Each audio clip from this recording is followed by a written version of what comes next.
So this is like months before months before Rudy Giuliani gets the laptop, before Rudy Giuliani gives the laptop to New York Post.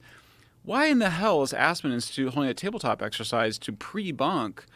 Basically, they are training or brainwashing all these journalists. And I mean, it's CNN, New York Times, Washington Post, Wikimedia Foundation, the Wikipedia folks, the networks, all of the social media companies, all coming together to be like, okay, well, if something is leaked, then we should not cover it in the way that journalists have traditionally covered it.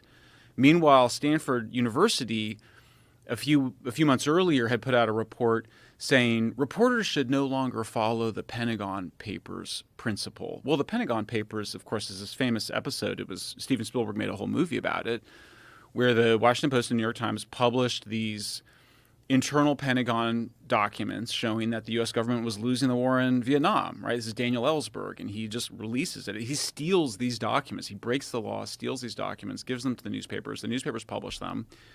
It's this kind of incredible moment in American journalism where we are like, the First Amendment gives these newspapers the right to publish hacked, so-called hacked, but leaked information.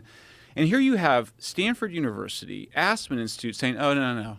That's all. We should stop doing that. Journalists should no longer write about leaked information in that way. Instead, we should focus on the person who leaked it.